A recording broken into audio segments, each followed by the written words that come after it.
Teach behaviours, don't manage them. In this session, we're going to look at what we mean by behaviour, why pupils behave badly, and 3 different ways that we can teach positive behaviours. Regardless of your school context or the number of years experience you have, behaviour is something that should be on everyone's mind all of the time. Whether it's behaviour at school, behaviour at home, or behaviour in the playground, behaviour can have a huge impact on the culture and attainment of a school. Yet too often a school's behaviour policy will focus on managing rather than teaching behaviour. To understand what I mean, let's think about what behaviour is. Behaviour is a person's response to a situation or stimulus. In a moment, I'm going to ask you to pause this video and on a post-it note, jot down an example of a behaviour that you've experienced in school.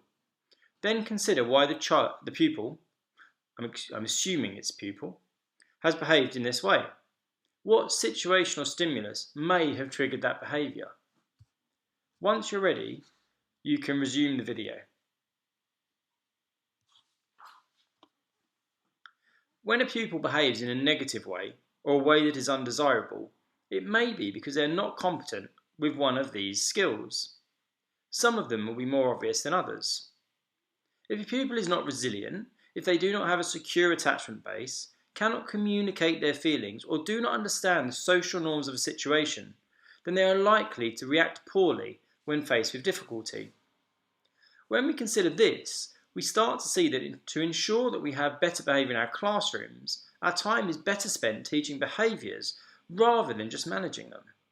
That way a pupil will be better equipped to react appropriately at home, in school, and in their future working life.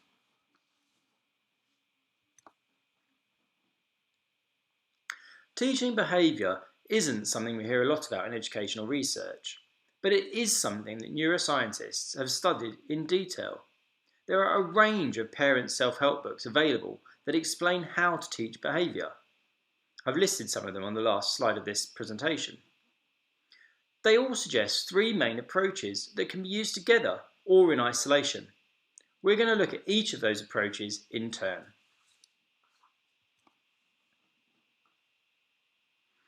Both the chimp paradox and How to Talk So Kids Will Listen and Listen So Kids Will Talk discuss the notion that the downstairs brain, the amygdala, is the part of our brain that manages those instinctive, atavistic parts of our behaviour, whilst the upstairs brain, the prefrontal cortex, manages our more logical responses. The upstairs brain is the last part of the brain to fully develop, and that doesn't happen until you're about 25. To help develop this part of the brain, we need to be aware of which of our brains we're using when we respond to a situation.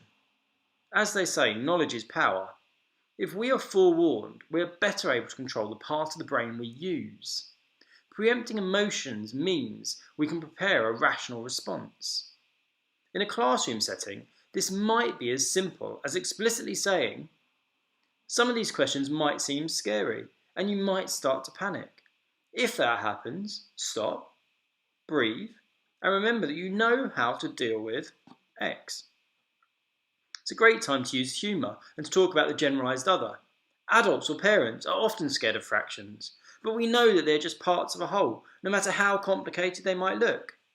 I'm sure you've got loads of similar examples. I remember standing at the water's edge at the start of my first triathlon, repeating to myself, it's just your chimp, the downstairs brain, telling you that you're worried. You know you can swim this distance. You know it doesn't matter if you're not first. There's no other reason to feel anxious. We're great at doing this with pupils on the autistic spectrum. We use social stories to prepare them for situations and changes. Pause this video and consider a time when you have had an emotional response to a situation. What strategies did you use to engage your logical prefrontal cortex? Would those same strategies work for a pupil? Once you've had time to think about this, restart the video.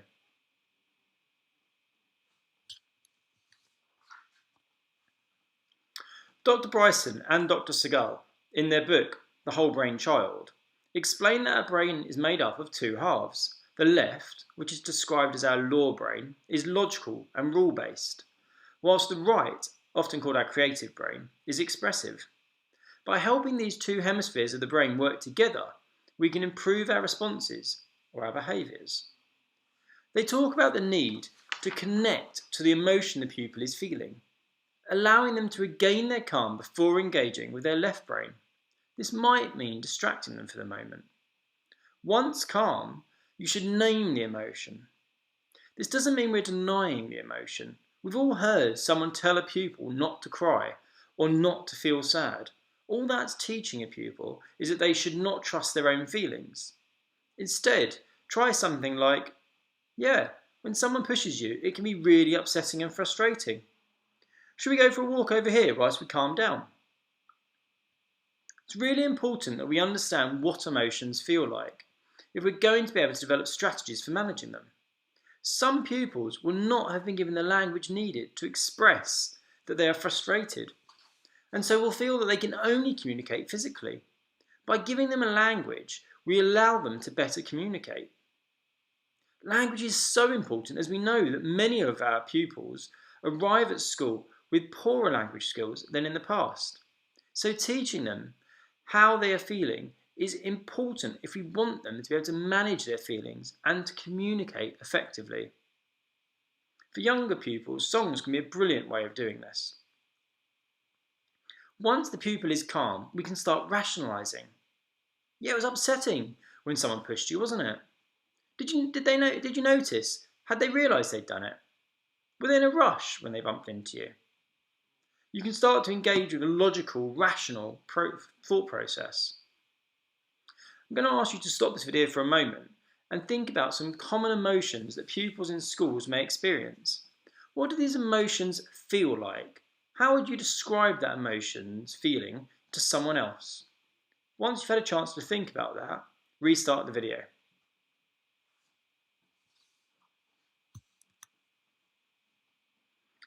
Remember that not everyone knows what their expectations are for behaviour in different circumstances. Some pupils would have been exposed to clear guidelines about how to behave in situations, and others will not have been, and that's before you throw in cultural variations.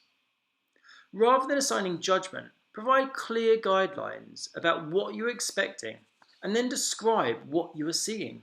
Keep it short and avoid using names. For instance, I'm expecting to see everyone sitting at their desks with their pens down. What I can see now are some pupils fiddling with pens. In some instances, the problem may be one that the pupils can problem solve themselves and rectify.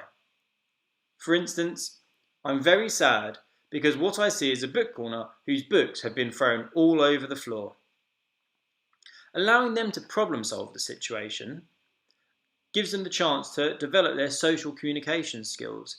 It also helps them understand what is expected of them in the future. You may need to use role play to explicitly teach how to respond to a situation. Talk through different responses and how they'll be received by others. Role playing in this way helps to encourage empathy, which is so important when we're talking about behaviour. In one-to-one situations, this can be extended further by expressing strong disapproval. Be careful not to attack the person's character. State your expectations and offer a choice. This doesn't mean you can't take action if the pupil continues to make the wrong choice. For instance, if you've stated how you expect the pupil to line up for break time, you've given them a choice of lining up for break time or sitting down and reading a book quietly, and they've continued to not meet your expectations, it would be perfectly valid to say to them that they're not able to go out to break because this time they have not met your expectations. Next time, they might meet your expectations and then they would be able to participate. Pause this video and consider a time in your career when you could have better handled a discussion about behaviour. Perhaps you were too emotional, perhaps you were too aggressive, perhaps you addressed your concerns to the child about the child as opposed to about the behaviour. Write down what you could have said instead. Once you're ready, you can resume the video.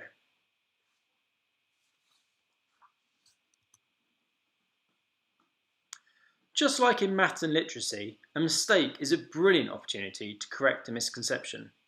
Behaviour is no different. Our job as educators is to help identify those misconceptions about how to behave and to teach pupils how they should respond and how they should manage and control, not to deny, their feelings. It's easy, especially when you have a class of 30 or more, to get caught up in your own feelings about how pupils should behave, or the expectations that were placed on you as a child. But as Philippa Perry, a psychotherapist, points out in her book, The Book You Wish Your Parents Had Read, there is a danger that we transfer our own emotions about a situation onto the pupil we're talking to. We need to understand that the way our teachers and our parents dealt with our behaviour doesn't have to be replicated. After all, how often have you responded well to someone shouting an accusation or making an aggressive demand of you? By keeping our request neutral and addressing behaviours, not attacking the person, we are more likely to get the results we want and to help the child learn how to best behave. If Bennett's report is correct and behaviour is one of the greatest predictors of future success, then we owe it to those we serve to teach them how to behave rather than just reprimanding them when they get it wrong. Thank you for watching this short talk. If you are interested in some further reading, these are some websites and some texts that you should really check out. Thank you very much.